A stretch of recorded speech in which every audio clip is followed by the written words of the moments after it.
आषाढ़ महीने के शुक्ल पक्ष में पड़ने वाली एकादशी को देवशयनी या हरिशयनी एकादशी कहा जाता है।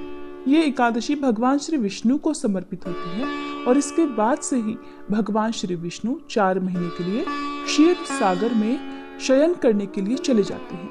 उसके बाद से कोई भी शुभ कार्य नहीं होता और देव उठनी 11 के बाद सभी रुके हुए शुभ कार्य और विवाह आदि कार्य फिर से संपन्न होते हैं।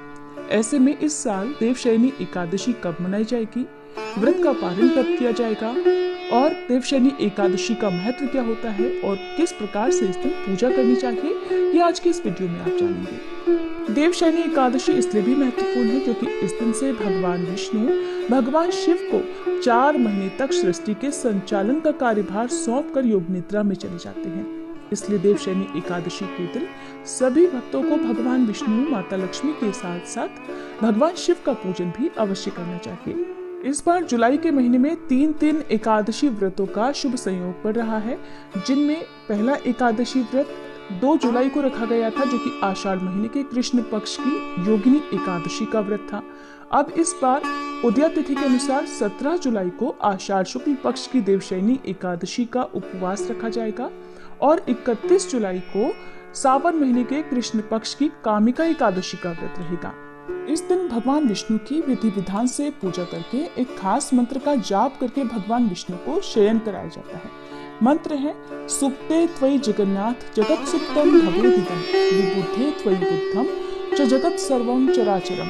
अर्थात हे प्रभु, आपके जागने से पूरी सृष्टि जग जाती है और आपके सोने से पूरी सृष्टि चर और अचर सो जाते हैं। प्रभु, आपकी ही कृपा से ये सृष्टि सोती और जागती है। प्रभु, आप अपनी कृपा हम सब पर बनाए रखें। इसके बाद हरिशयनी एकादशी के दिन भगवान विष्णु की विधि विधान से पूजा करें ताकि पूरे 4 महीने तक भगवान विष्णु की कृपा बनी रहे। इसके लिए देवशयनी एकादशी के दिन एक चौकी पर लाल या पीला वस्त्र बिछाकर भगवान विष्णु की मूर्ति या तस्वीर रखकर दीप जलाएं। उन्हें पीले वस्त्र जरूर अर्पित करें, पीली वस्तुओं का भोग लगाएं, भगवान विष्णु के मंत्रों का जाप करें। अगर कोई विशेष मंत्र नहीं आता है तो केवल हरि नाम का भी निरंतर जाप करते रह सकते हैं। अगर मंत्र जाप कर रहे हैं तो तुलसी या चंदन की माला से जाप करें तो अत्यंत शुभ रहेगा। फिर कपूर जलाकर आरती करें और भगवान विष्णु को शयन कराएं। जिन्होंने भी भगवान विष्णु को अपने घर के मंदिर में शयन कराया है, उन्हें 4 महीने तक भगवान विष्णु की इसी शयन मुद्रा की पूजा करनी चाहिए। फिर देव उठान एकादशी के दिन विधि विधान से भगवान को जगाना चाहिए। भगवान विष्णु की पूजा में तुलसी के पत्ते भोग के साथ अवश्य रखें। हर दिन भगवान विष्णु के समीप 1 लोटा जल भरकर साथ में कोई भी मौसमी फल या पीली मिठाई का भोग भगवान को लगाते रहें। तुलसी का पत्ता यदि भगवान के भोग में नहीं होता है तो भगवान अपने भोग से असंतुष्ट रहते हैं, अपना भोग स्वीकार नहीं करते हैं। यदि आपके पास कोई भी फल, मिठाई या सात्विक भोजन नहीं है, ऐसे में आप केवल तुलसी का पत्ता भगवान के समक्ष रख दें तो भगवान उसी को बहुत प्रसन्नता से स्वीकार करके अपने भक्तों की मनोकामनाएं पूरी करते हैं। इस बार एकादशी की तिथि 16 जुलाई मंगलवार की रात 8:35 से शुरू होगी और 17 जुलाई बुधवार की रात 9:03 पर एकादशी की तिथि समाप्त होगी। इसलिए उदया तिथि के अनुसार इस बार 17 जुलाई बुधवार को ही देवशयनी एकादशी का व्रत रहेगा। सभी गृहस्थ जन या वैष्णव जन केवल इसी एक दिन उपवास रखेंगे। दशमी तिथि के नियमों का पालन 16 जुलाई को करते हुए तुलसी के पत्ते भी दशमी तिथि को ही तोड़ कर रख लेनी चाहिए। 17 जुलाई बुधवार को सूर्योदय सुबह 5:55 पर होगा। सूर्यास्त शाम 7:10 पर होगा। ब्रह्म मुहूर्त सुबह 4:18 से 5:06 तक रहेगा। इस दिन कुछ शुभ योग भी बन रहे हैं। अमृत काल दोपहर 4:23 से 6:03 तक रहेगा।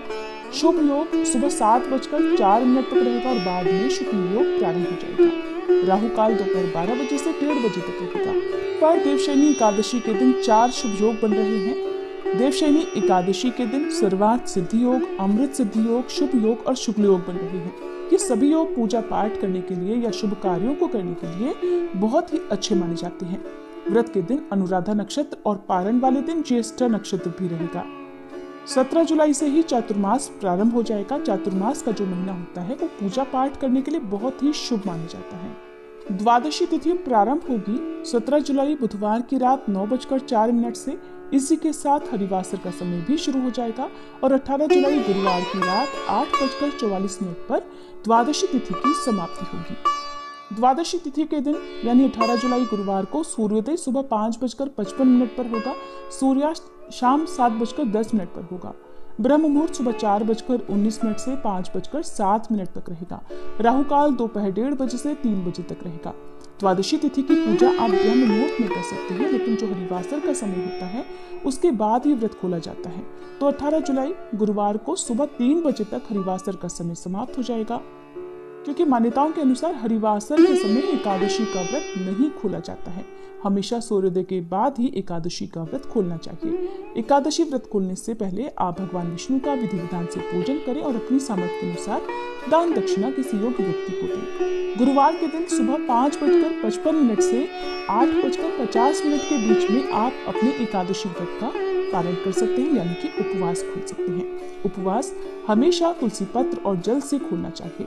पंचामृत से, मौसमी फलों से, फलों के जूस से या फिर सात्विक भोजन से और चावल से भी आप एकादशी व्रत का पालन कर सकते हैं। जो लोग पारण वाले दिन गुरुवार का उपवास भी रखना चाहते हो, उन्हें सुबह की पूजा करने के बाद केवल तुलसी पत्र और जल से या मौसमी फलों से अपने व्रत का पारण कर दूसरा उपवास प्रारंभ करना चाहिए।